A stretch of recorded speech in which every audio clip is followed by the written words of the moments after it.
Ini cara mengaturnya juga mudah ya. Ini angka 37,5. Cara mengaturnya juga gampang sih, tinggal pencet tahan lama aja gitu. Nah ini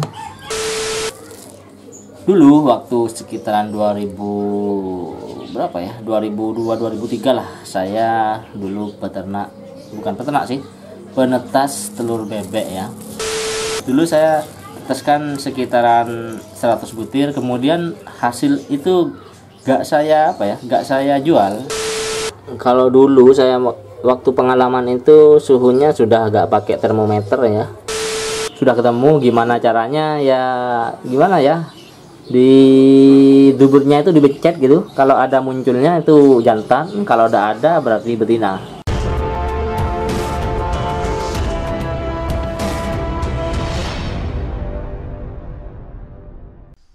Oke, jika Anda membutuhkan video seputaran budidaya lovebird, channel ini adalah channel yang tepat. Jadi jangan lupa untuk subscribe dan hidupkan loncengnya guys. Assalamualaikum warahmatullahi wabarakatuh. Oke, jumpa lagi dengan channel Bamis Lovebird Farm. Oke, sekarang saya akan cerita sedikit tentang latar belakangnya. Oh ya, nanti mungkin saya akan buat apa ya, waduh, katanya robot, sebentar ya, tak ganti dulu. Coba kita lanjut. Oh ya, nanti saya akan buat karikatur ya, bukan karikatur, apa kalau biasanya YouTuber buat dari tulisan, oh, drama live. Oke, nanti saya akan buat ya sederhana saja ya. Oke, dulu waktu sekitaran 2000 berapa ya, 2002 2003 lah, saya dulu bukan peternak sih, penetas telur bebek ya. Kapasitasnya mungkin sekitaran 4.000-an ya. Saya buat sendiri, saya belajar dari teman saya ya, kemudian saya bergabung join, dan yang ngambil anakannya itu ya teman saya gitu. Jadi saya dulu saya eksperimennya seperti ini ya, kotanya tuh, cuma sekarang sudah rusak ya. Saya pertamanya beli sekitaran 100 butir ya, kemudian saya pelajari atur suhunya, dan berhasil sekitaran 70%. Itu katanya sudah bagus, 70% itu sudah bagus. Soalnya apa, kalau 100 itu biasanya kita sortir itu sekitaran 20% yang kosong, jadi 20% itu kita konsumsi masih bisa dalam 1-2 hari.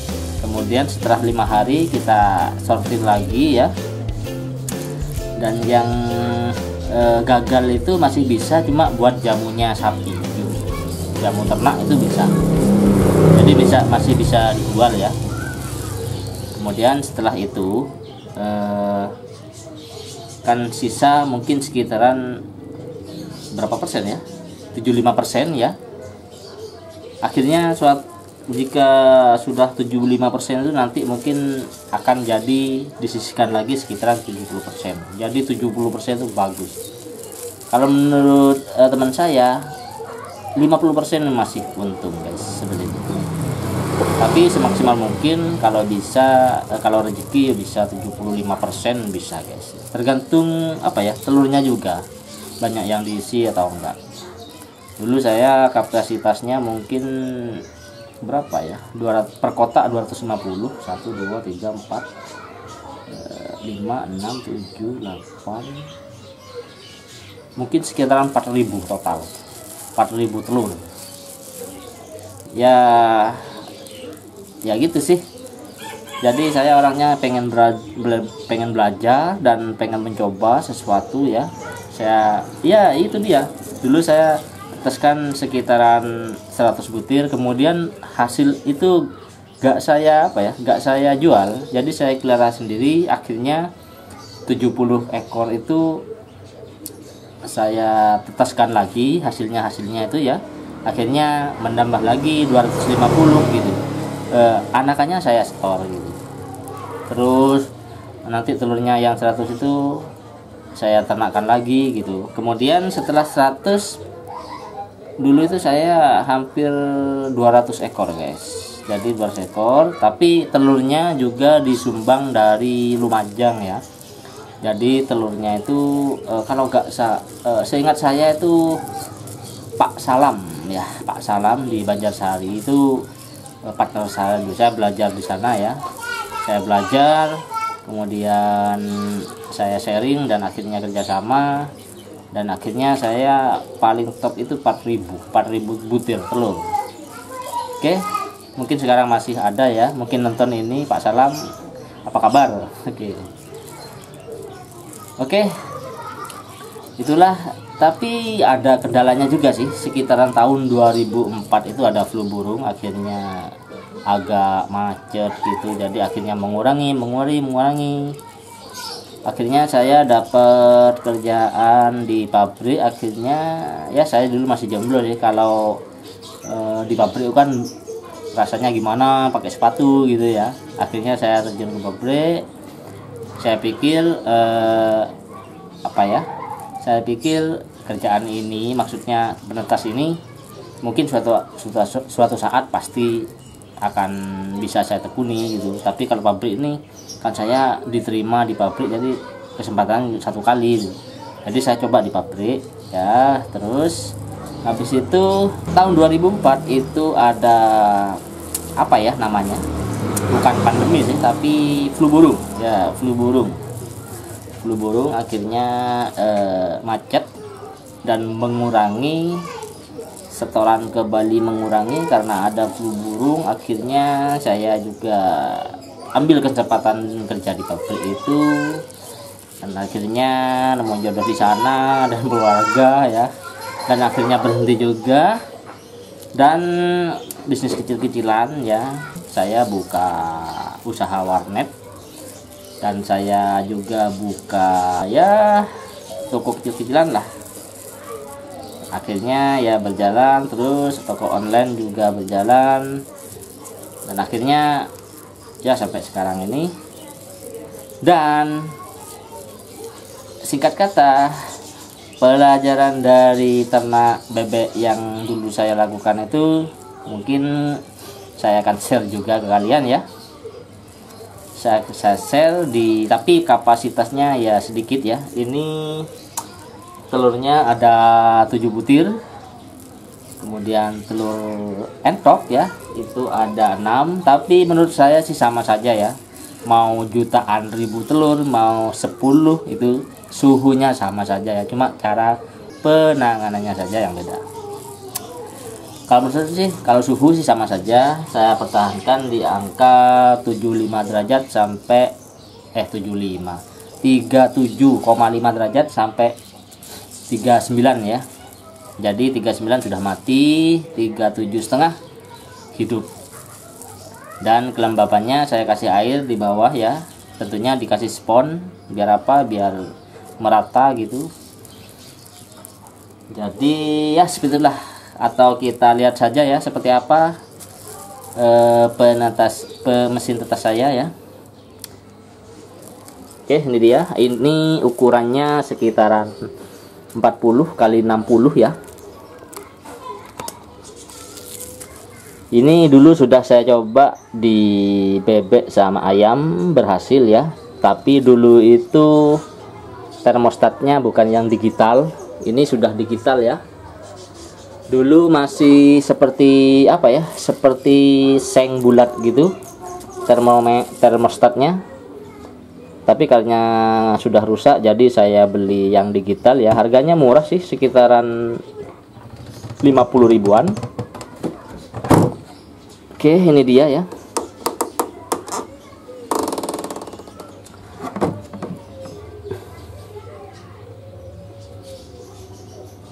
Kalau dulu saya waktu pengalaman itu suhunya sudah agak pakai termometer ya. Saya ginikan aja udah, oh ini hangat wes gitu. Itu sudah layak ya. Tapi lebih bagusnya pakai termometer guys ya. Oh ya, di sini saya coba juga diterapkan ke telur lovebird ya. Apakah telur ini ada isinya ya? Kalau ada isinya, mudah-mudahan nanti juga berhasil ya untuk menetaskan telur lovebird. Dan ini telur mentok yang saya beli di pasar ya. Ternyata saya cek tadi pagi ada embrionya ya, alhamdulillah lah. Kalau ini dari hasil serama saya ya, ini satu yang kosong kayaknya ini, karena ayam serama saya itu sudah 15 hari gak ngeram. Telurnya 8 butir, dan yang gagal itu sepertinya 2.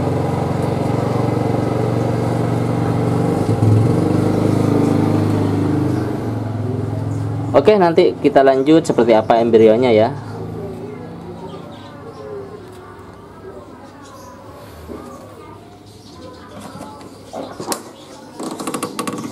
Kalau kalian mau buat seperti ini ya, mungkin ini sedikit beda ya dengan yang lain ya. Kenapa? Karena ada di atas, ini. Itu kenapa ya, mungkin nanti saya jelaskan sekalian ya untuk review mesin tetasnya dan gimana cara pasangnya. Kemudian ini airnya yang saya kasih spon ya. Kalau dikasih spon itu kan bisa terangkat itunya, airnya, jadi bisa maksimal lah.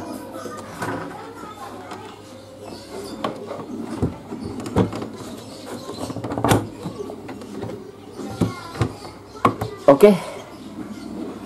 Kalau dulu ya mesin tetes saya lumayan besar ya, mungkin 1-2 kalinya inilah, panjangnya juga 2 kalinya. Jadi kalau membalik telur itu beginikan sama tangan, tangannya kasih air, ya.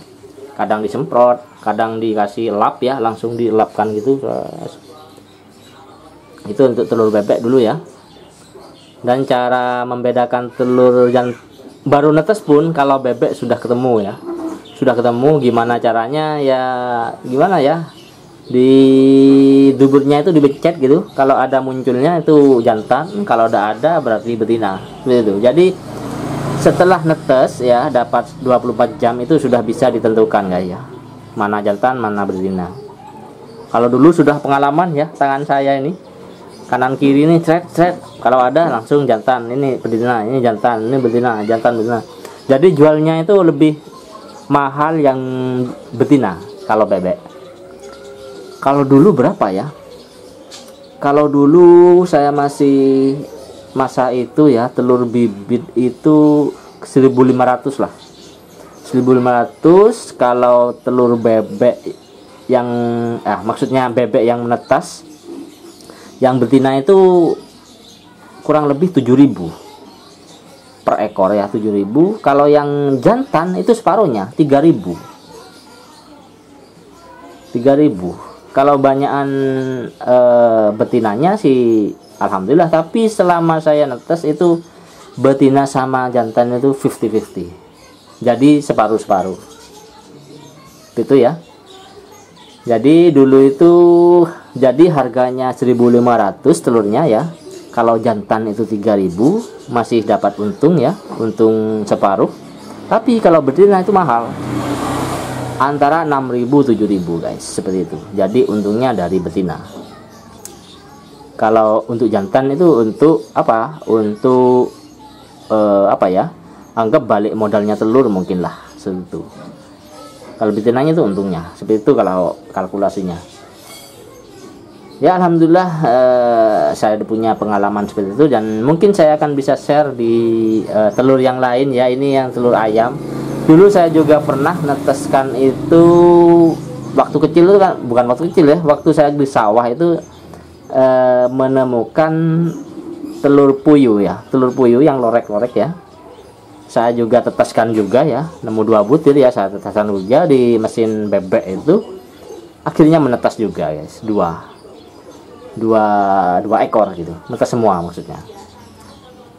Wah ternyata telur puyuh itu juga bisa diteskan, dan suhunya juga sama seperti telur bebek dan ayam, antara 27,5 ya sampai 37,5 sampai 39 derajat.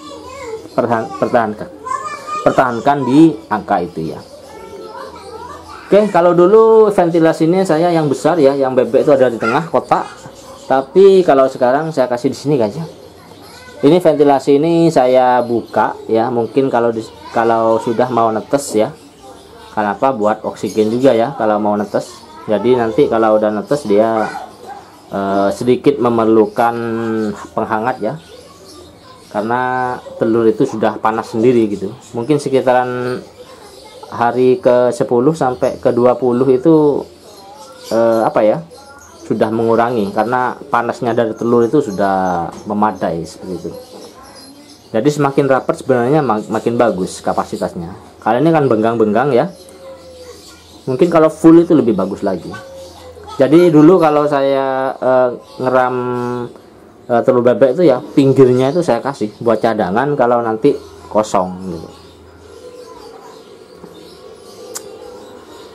Oke, sekian dulu ya, semoga terinspirasi ya. Mungkin nanti saya akan review juga nih gimana cara buatnya ya.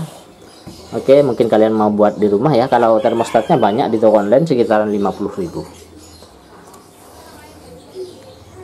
Punyanya ya seperti ini ya. Ini cara mengaturnya juga mudah ya. Ini angka 37,5 paling panas maksudnya 39. Jadi 39 nanti mati, 37,5 hidup. Seperti itu ya cara mengaturnya. Cara mengaturnya juga gampang sih, tinggal pencet tahan lama aja gitu. Nah ini 378 kita taruh di 375 saja. Begitu juga yang 39 ya, kita atur ke 39. Nanti akan otomatis 39 akan mati, 37,5 akan hidup. Seperti itu ya. Sebenarnya ini sudah termasuk termostat ya, termostat. Kalau dulu saya akan pakai yang apa ya, yang lingkar itu, yang kuningan lingkar itu saya kasih termostat di dalamnya. Kalau ini sudah termasuk termostat ya. Jadi meskipun kalian nggak punya termostat ya, kalau maksud saya kalau kalian nggak punya termometer, lihat ini sudah bagus. Tapi lebih baiknya kasih termometer di dalam biar klop lah gitu. Oke, sekian dulu ya. Nanti saya akan lanjut lagi gimana perkembangannya ya. Sampai jumpa. Jangan lupa untuk subscribe. Wassalamualaikum warahmatullahi wabarakatuh.